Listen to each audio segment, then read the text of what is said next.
From the Ticats Audio Network, this is Ticats Today with Braden Neville. On today's episode, it was a crazy day in Hamilton. The Tiger Cats announced an updated football operations structure for the club that sees Orlondo Steinauer focus on the president of football operations role, while Ed Hervey has been named the team's general manager. And we will hear from both of those guys from today's media availability, as well as during their sit-down with the Ticats Audio Network's own Bill Kelly. It's Tuesday, December 5th, 2023, and you're listening to Ticats Today. Some big announcements coming out of Hamilton earlier in the day as the team announced that Orlondo Steinauer is going to focus more on his role as president of football operations and will not be the coach of the Ticats next season. Steinauer spent the past 5 seasons as head coach of the Tiger Cats, and he made the playoffs all 5 years. He was very successful during that regular season and was even able to go to back-to-back Grey Cups in 2019 and 2021. And if you can remember, in 2019, he was named the CFL's Coach of the Year after leading the Ticats to a franchise record 15-win season, which matched the most wins in league history by a rookie head coach. And in that same season, he went a perfect 9-0 at home for the first time in franchise history. Today, Orlondo Steinauer spoke to media about the decision to focus on his duties as president of football operations and more. Well, I think sometimes it's, at the end of every season, you're constantly evaluating, and that's not just players, that's the whole organization. And, when you're tasked with more, you got to look at everything, and you look at what you have in-house, and you look at what you can acquire outside, and just how can you get better. That's the bottom line. We're always striving to be innovative, creative. We're trying to be better in all facets, and always trying to use people's skill sets to the best you can. And so this is kind of how we arrived at this decision. And what do you think Ed can bring to that general manager role here? Well, I know what Ed can bring. I think when it comes to Ed, it becomes very apparent. I've got a chance to work side by side with him from the inside out. And I think that's what people don't see. It became very apparent to me why he's been entrusted to run 2 different organizations. Tangibly from the outside, it speaks for itself. What I really appreciate about Ed is he's done it from the quote unquote the bottom. And, he's been a scout. He's been an interim GM, in a co-GM fashion. Obviously, he's made big decisions. He's run drafts. He's run day-to-day operations. And he just has that experience. And I think I should also say that, I feel like we have 3 GMs in-house. When you make a move like this, you have to appoint somebody. And so, I'd be remiss if I didn't speak about Spencer Zimmerman and Drew Almain, who the timing just isn't their time. It's not about whether they can do the job or not. So when you mix Ed, and obviously he has championship pedigree, both as a player and as a general manager. He also spent time next to the all-time winningest coach in Wally Wano. And then really it was what solidifies it for me is just the inside out, the stuff people don't see. And so for that, that's how I know Ed can do the job, not what I think.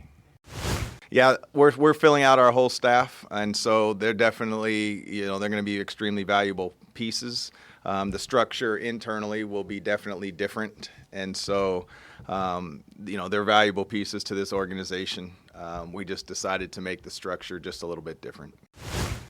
It really, to be honest with you, it really wasn't, and it's really because of the people that I'm surrounded by. Like, you don't make a move like this if you're not really sure the direction you want to go, if you don't have a clear vision of what it is that you want to get done.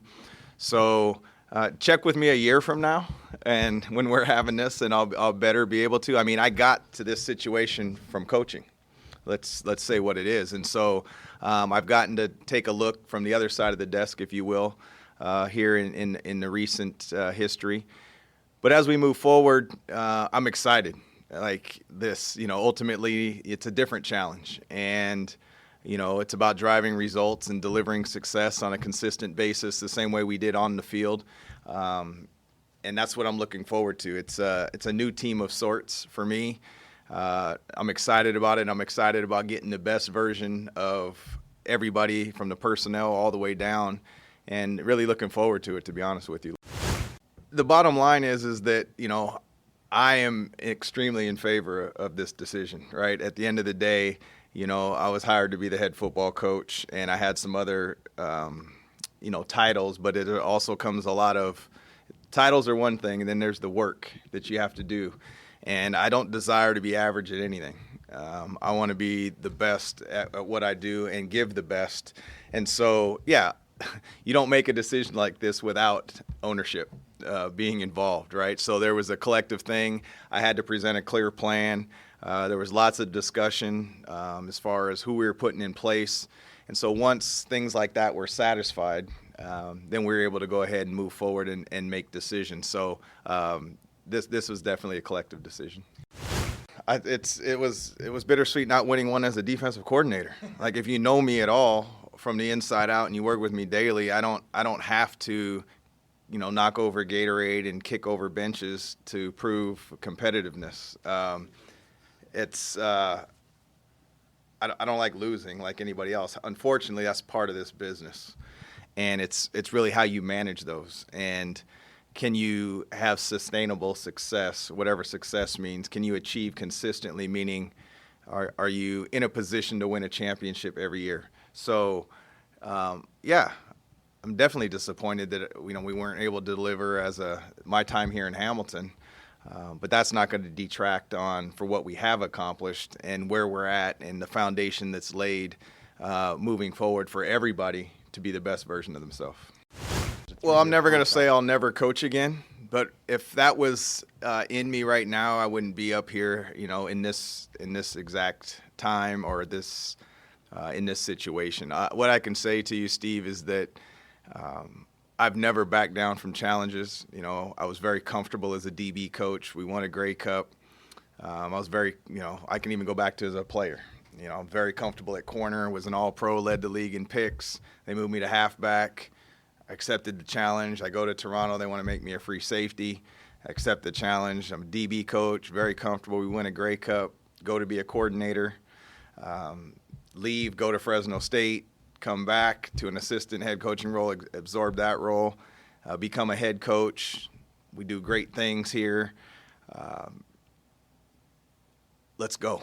This is another challenge. And so I'm just excited to add value. So I'm never going to say I'll never return to the field. It's not a focus of mine. If it was, again, I wouldn't be up here right now in this situation. Back to Orlondo Steinauer in just a second. He spoke today with Bill Kelly and made it clear he will remain close with the players, and he's looking forward to the new challenge.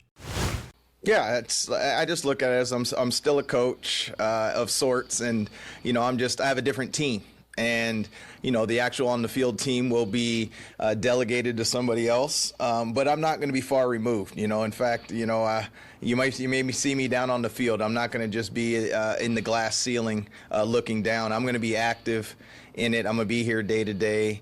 And I'm going to be here to support in any way I can, and that's the way I see it, to be extremely active. And it's close is always up to anybody who has an opinion.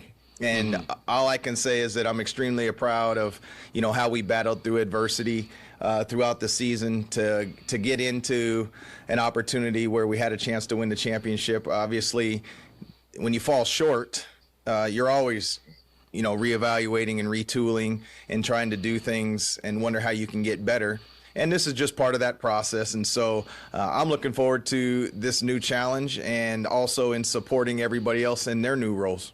That was Orlondo Steinauer and Bill Kelly. For that full interview, you can check it out right here on the Ticats audio network, and you can also watch it on YouTube. Newly named GM Ed Hervey spoke to media today about his CFL experience and stepping up into this new role. And Hervey joined the Tiger Cats back in December of 2021 as assistant general manager and senior advisor to the president of football operations, a 14-year vet of CFL front offices. This isn't new to him. Hervey's resume as a general manager includes 4 seasons in Edmonton from 2013 to 2016 and 2 seasons with the BC Lions from 2018 to 2019. Hervey was the architect, if you will, behind Edmonton's championship team in 2015 and made 3 consecutive division finals. So a guy with a lot of experience taking over the reins at GM for the Cats, and he's looking to duplicate that success he was able to have in Edmonton here in Hamilton. Ed spoke to media about being named GM and more.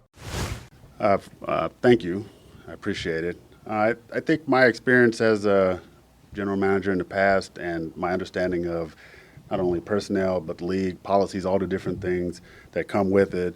At this point, it's secondhand. I can rattle things off when we're in meetings. This isn't something that's too big for me. I believe that having the opportunity to be the general manager here is really something that excites me.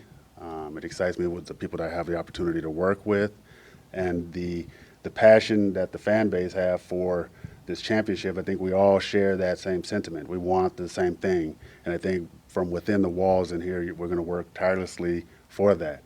But with respect to what I bring and all those things, I mean, I can go on and talk about myself, but I'm not that type of person. I'm going to let the work speak for itself. What's the focus here in this next upcoming months? Well, obviously, we have to look at what our situation is with the entirety of the football operations staff. I think that's first and foremost. Getting those positions settled. Obviously, there's some other decisions that come down the line. And then we'd have to focus on what the core of our roster starts to look like, right? And when our coaching staff and everyone is in place, you have an opportunity now to decide what the roster will look like, what the needs are of the coaching staff, what we want, what our preparation is going to be as far as whether it's free agents that we want, who we want to keep within, how we draft, and we're just going to go through a line by line of that. And I think that's going to give us an opportunity to really have a chance to build the kind of roster that we want, build the kind of roster that our fans can be excited about, and more importantly, give us the best chance of being successful, hosting home playoff games, and giving our chance to win a championship. Well, first and foremost, working with Orlondo. Over the years, I've had a chance to really get to know him, and for those who don't know him, I mean, and people that know me know that I won't give people a lot of credit for being as genuine. I don't speak to it publicly, but I don't think I've ever run into a person as genuine as O. And for those of you who work in this organization, have been in this organization, know just how sincere he is, not only as a person and how he is day to day, but his passion for winning and what he wants to bring to this organization and this city. I'm a strong competitor. I love to win, and I love the opportunities and challenges of trying to win. And I think our personalities and match in that regard. I think more importantly, when we look at the opportunity here, like I want to share something. When my first year in the CFL the champion was the Hamilton Tiger Cats. And I got to tell you, I thought they were the best team that I ever seen, NFL, CFL, whatever it was. And it was something. And I had to play against that team as well. And I really admired the physical toughness, the grit, not only of the players that were on the field, but coming into Ivor Wynn and all the things. And that, attracted me because it's like a blue-collar type deal. And, hey, for me, it was something that I looked at and said, hey, it would be a great place to work or play if the opportunity ever came. I finished my career in one place playing, but the opportunity to be here and having the opportunity to be here for the last couple of years has not disappointed at all. It's really exciting, and I'm looking forward to just continuing to work hard because there's nothing better than seeing fans that are enjoying themselves. But more importantly, I know the passion and the mandate is to win. And with that, we accept that challenge and look forward to it. Yeah, I think when you put teams together, when you discuss rosters, and there's no exact science to us, obviously, but with things, there's things that we can look at. We know we can do better. And again, I believe with us, and I don't make excuses, and I'm not going to give reason. I would just say, were we a healthy enough team to have the kind of success that we had hoped to have? In question. Were we good enough in some areas to be as good as we want? In question. All those things have been put in front of us and placed on the table, and I think that with the group that we have, there's going to be plenty of opportunity to improve. We look at it as last year was a disappointment. If we'd have won all of our games except the last game, it would have been a disappointment. But we do understand that there's work to do, and I think that's what we're focused on, is looking ahead and not behind us. Yeah, I think sometimes when you have young players playing that are starting their careers, you have You go in with your expectation of some of your veteran players, and if they're absent, then yes, there could be this notion that a team's identity is in question. I'm not here to debate that either. I just think that we just as a team, as a football operation, as an organization, we just did not meet the expectations that were there for us. I don't have all the answers as to how, because there's so many things you can point at, but then most people will see those as excuses, and I'm not up here to give excuses. We're here to find solutions as to moving forward on how to become the Grey Cup champions in the future, and I think that's really what the commitment is. You're not going to get a lot of, humming and hawing out of me with all these different things. I'm just focused on how we can pinpoint how to get better. And I think that's really where we're at this stage, and just excited about the challenge of doing that. Last year was last year, and I'll peek back one more time for you just to satisfy you. I'm done. I can tell you that I don't believe that I've worked with a more talented group. And I say that with all sincerity.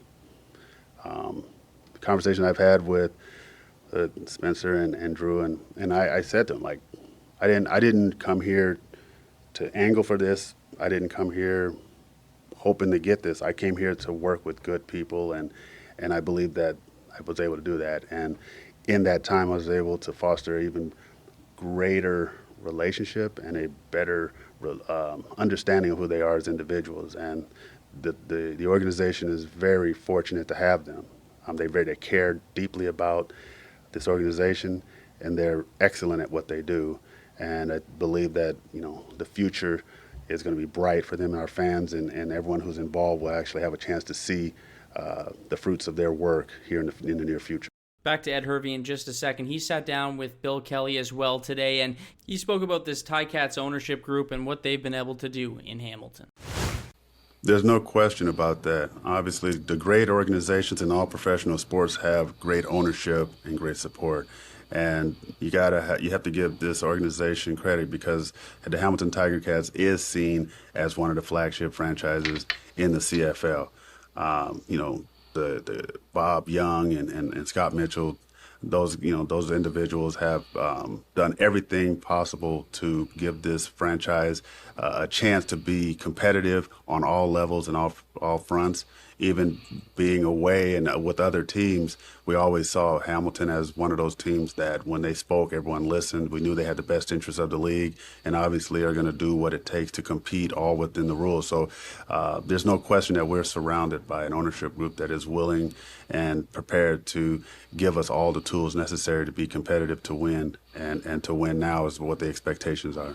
That was Ed Hervey, and once again, you can find that whole interview between him and Bill Kelly on the Ticats audio network and on YouTube. A busy day in Hamilton, a new look with this Ticats front office and coaching staff coming for 2024, but lots of experience in each of these roles. That's all the time for me today. I want to thank you for listening to Ticats Today.